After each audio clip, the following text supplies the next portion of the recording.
Cher public, nous vous invitons à prendre place confortablement et à fermer la sonnerie de votre téléphone cellulaire. En cas d'incident, veuillez repérer les sorties de secours les plus près de vous. Bon divertissement. 1, 2, 1, 2. OK, c'est bon, on peut y aller. Sophie Durocher. Elle met en scène les arts, la culture et la société. Une représentation pas comme les autres. Sophie Durocher.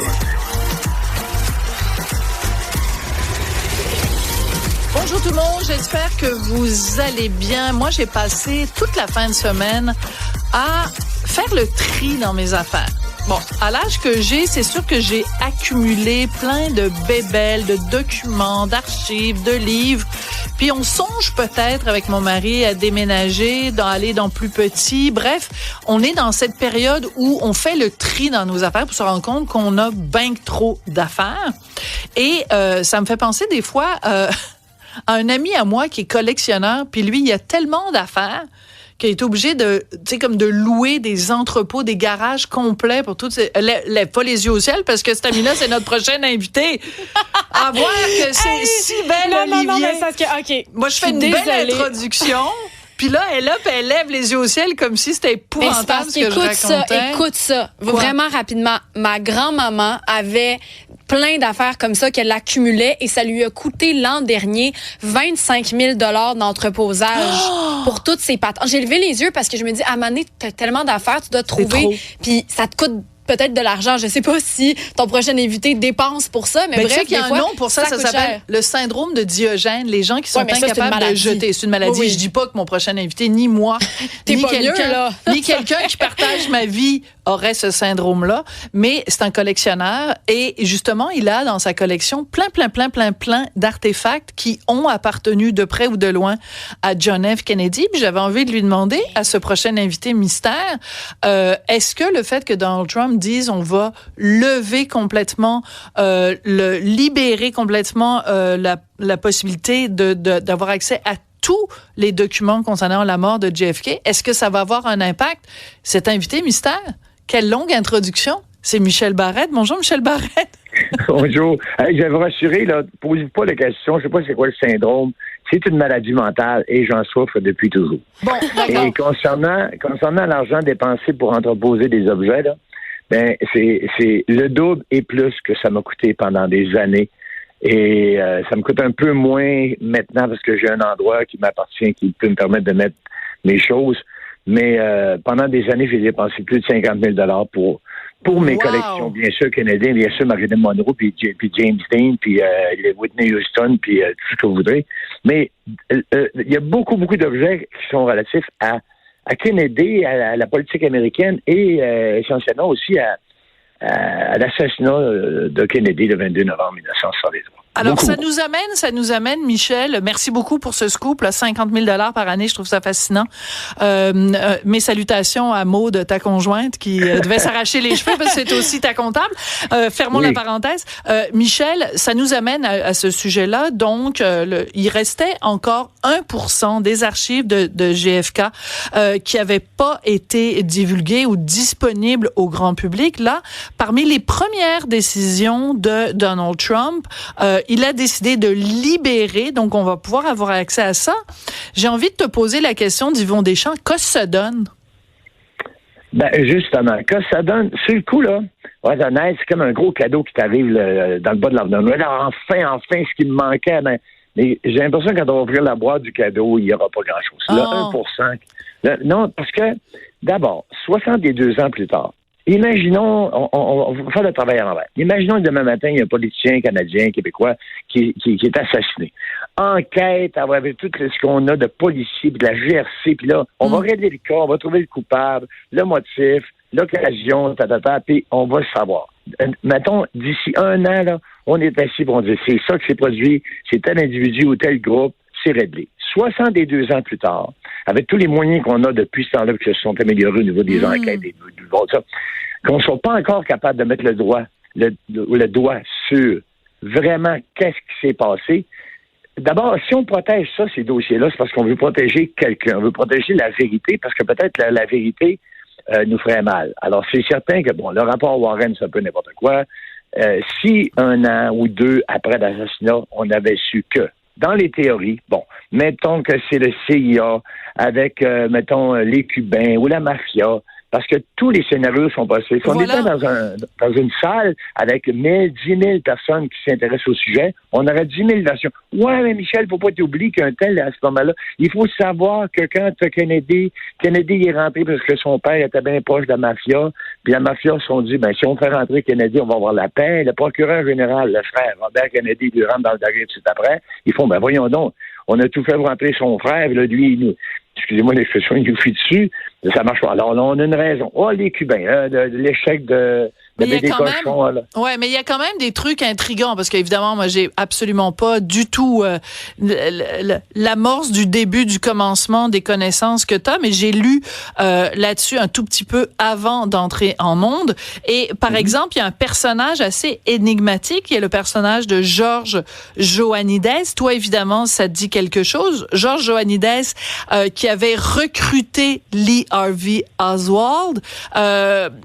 Est-ce qu'on va en apprendre plus sur le personnage de George Joanides? Peut-être des éléments qui nous aideraient ou ça sert à rien? Mais ça servirait à quelque chose si... Comment je dis ça? Si son nom ressortait qu'il faisait partie du 1% qui reste comme information, on dirait, enfin, on a un lien. Mais ça, des histoires comme ça, que ce soit lui ou d'autres personnes, prends juste, là, mettons, une des théories. Pas une théorie, mais des questionnements qu'on doit se faire. Kennedy est assassiné le 22 novembre 1963, le vendredi. OK? Alors là, branle-bas de combat, ça n'a pas de maudit bon sens. Et 2 jours après, au moment où on le déplace, Lee Harvey Oswald. Alors, le jour même, il sera arrêté. Puis le dimanche, Jack Ruby, le propriétaire d'un club de danseuses, le Carousel Club, débarque comme ça, parce que tout le monde le connaissait. Puis il se déplace dans le sous-sol de poste de police. Il va assassiner Lee Harvey Oswald. Ça, là, ça fait... Si tu veux tuer quelqu'un, t'engages un tueur en série, tu t'engages un tueur qui va tuer la personne que tu veux tuer, puis si tu veux pas qu'il y ait de lien entre la personne assassinée et toi, qu'est-ce que tu fais? Tu te débarrasses du gars du milieu. T'sais. Mais oui. Alors, tu te débarrasses de Lee Harvey Oswald qui est le tueur, puis rapidement, l'autre se retrouve en prison parce qu'il a tué l'autre. Fait que là, tu n'as plus de lien de ce côté-là. Lee Harvey Oswald dira qu'il était un homme de paix. Quand tu regardes le déplacement de Lee Harvey Oswald, quand est-ce qu'il est engagé au dépôt de livre? Parce que si tu veux l'assassiner le 22 novembre, parce que tu sais qu'il va faire ce virage-là, donc ça se prépare longtemps d'avance. Combien de temps d'avance on a su que le motorcade allait tourner là? Alors, tout ça, à chaque fois, c'est une théorie. Puis là, qui se défend. Mais l'autre théorie aussi se défend. Pourquoi les Cubains seraient intéressés? Parce que Fidel Castro, qui a lui-même été victime de tentatives d'assassinat, aurait bien pu dire, moi, me débarrasser de l'autre avant qu'il se débarrasse de moi. Les Cubains. Tu sais, je lisais quelque part, Michel, qu'il y a eu 600 livres.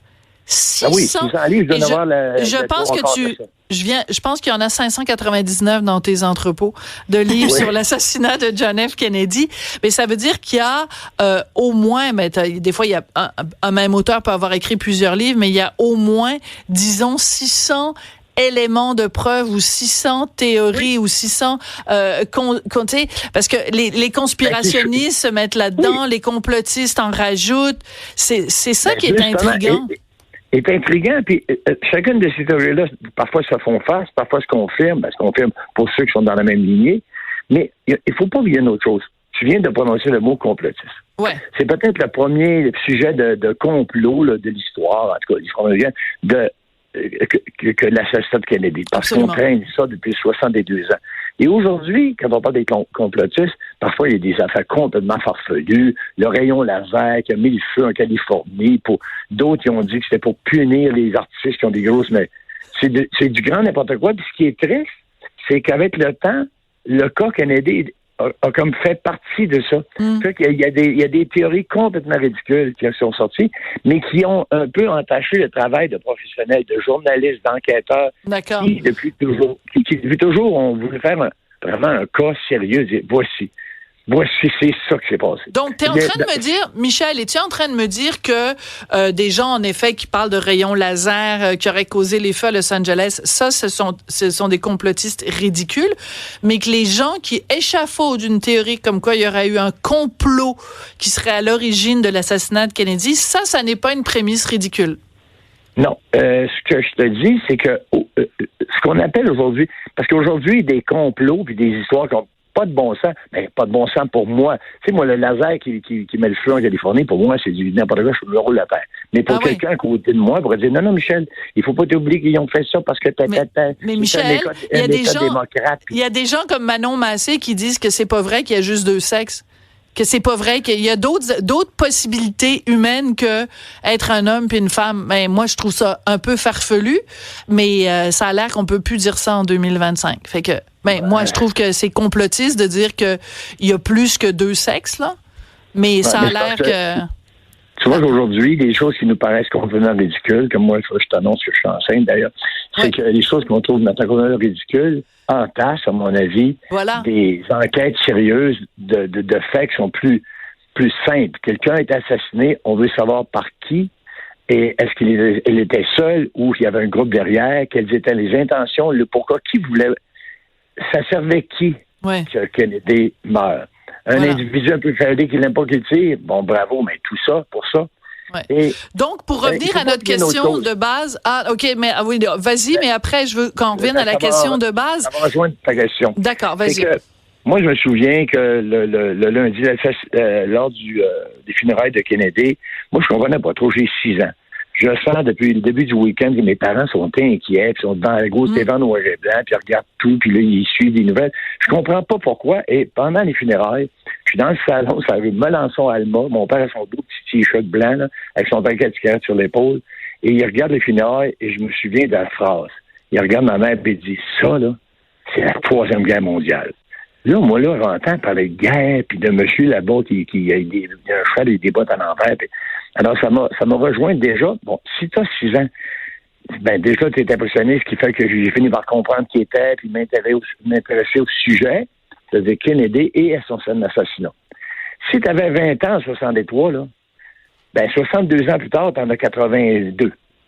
Mais les gens qui ont vécu, quand je dis vécu, qui l'ont vécu en direct, mettons, qui ont vécu le week-end, ça les intéresse plus que le jeune d'aujourd'hui qui a 20 ans, pour qui, à mon avis, ça devient juste un autre complot parmi tant d'autres. Il y avait un président, à moins que tu t'intéresses à la politique, ça.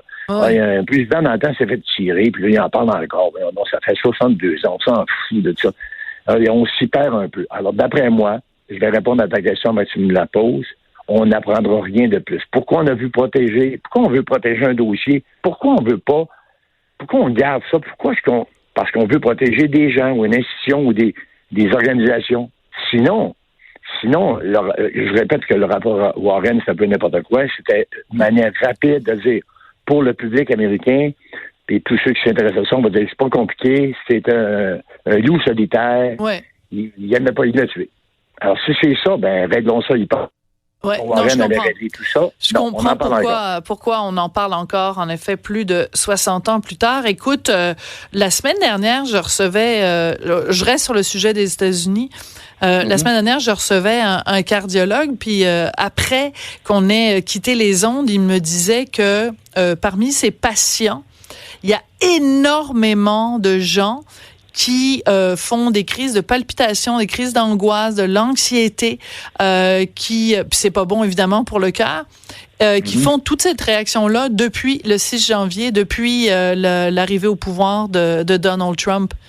C'est quand même capoté. Est-ce qu'on capote trop avec l'arrivée de Trump, d'après toi, Michel? Ben moi, là, jour après jour, je suis sur le bord d'avoir des palpitations. T'es sérieux? Parce que je trouve ça très violent.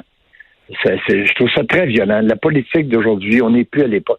C'est pour moi, là, la job. Là. Si t'es président des États-Unis, il faut un peu de prestance, un peu de... Peu importe. Que t'aimes la politique de décorum. Ça. Ce qu'il n'a pas, puis Elon Musk n'aide pas tout ça. Tu sais, l'engueulade, il n'y a pas l'engueulade, plutôt. La chicane entre les deux, ouais. Non, ben, la Norvège et Oui. le Groenland, là, tu sais, c'est qui a dégénéré, il n'y a pas ni nerfs. C'est quoi cet individu-là? C'est pas une manière, tu sais, qui met sur son site lui-même avec l'intelligence artificielle en gangster, avec le mot, dans le fond, si tu me cherches, tu vas me trouver, ou regarde bien les... C'est quoi? On est rendu où? Je sais Là, pas. on parle pas Est-ce que, de- on d'après parle pas toi, de- son signe, d'après toi, Elon Musk, c'était clairement un signe nazi ou pas? Dans ma tête, à moi, oui. Mais là, en même temps, là, tu vois, en disant ça ce matin, j'entends la moitié de ton auditoire qui fait, ben non, Michel, il y en a plein de Non, photos je comme sais. ça. Alors, Les gens sont rendus très polarisés, en effet. C'est Mais polarisé parce qu'il est polarisant. Ouais. Tu comprends? On est ailleurs. On est ailleurs, puis je trouve ça malsain, je trouve ça dangereux, puis je suis pas parano, là. Mais si on suit la politique un peu, il y a des manières de faire, puis sa nouvelle manière à lui, il y en a qui vont dire, ouais, mais c'est bien qu'il brasse un peu la politique. Puis non, mais il y a une manière de faire, puis il fait mal, à mon avis, et ça augure rien de bon, à mon humble avis de citoyen québécois qui regarde ça un peu de loin. C'est pour ça que c'est intéressant aussi, parce que c'est ta fine connaissance de la politique américaine, de l'histoire américaine et de l'histoire de la politique américaine, et en particulier de John F. Kennedy. Donc, pour résumer, il n'y a rien là dans le 1% qui reste, mais on a quand même hâte de savoir. S'il y a quelque chose, on ouvre le champagne, puis je me roule la pain. Ah, tu te roules la terre. Moi, j'ai hâte de voir ça. Merci beaucoup, mon beau Michel. Je t'embrasse. Puis je suis très contente de savoir que tu économises maintenant 50 000 $ par année en arrêtant d'entreposer, de payer quelqu'un d'autre pour entreposer tes affaires. Mes affaires sont chez moi maintenant, puis c'est bon. Il y a du stock à tabarouette. Merci à toi. Merci. Et c'est absolument hallucinant. Michel, à un moment donné, Michel Barrette, on est amis. Moi, je suis super amie avec sa blonde, puis Richard est très ami avec Michel. Puis en plus, mon fils est ami avec leur fils. Fait que, en tout cas, le party pogne. Et donc, on est allé souvent chez eux. Et Michel, c'est incroyable, Barrette, parce que tu lui dis n'importe quoi. Tu dis, tu sais, l'autre jour, j'ai vu un film, Marilyn Monroe. Là, il dit, attends 2 secondes. Là, il part. Il revient 3 minutes plus tard ou 5 minutes plus tard en disant, tiens, Sophie, ça, c'est une bobe épine. Bim. Une bobe épine de Marilyn Monroe. J'ai acheté ça aux enchères et tout ça. Okay. Non, il y a le bobe épine. Après ça, tu dis le nom de, je sais pas moi, Frank Sinatra. Là, il part, il revient. Là, il a le carnet téléphonique de Frank Sinatra avec le nom de toutes les personnes qui l'appelaient. Il y a ça, il a acheté ça. Oh oui. Il est incroyable. Tu dis n'importe quoi. Tu dis... tous ces petits emplacements. Il connaît tout. C'est complètement capoté. Vous avez toute une caverne chez lui? Oui, à la caverne d'Ali Barrette. Ah. Oh, ça c'est un 8!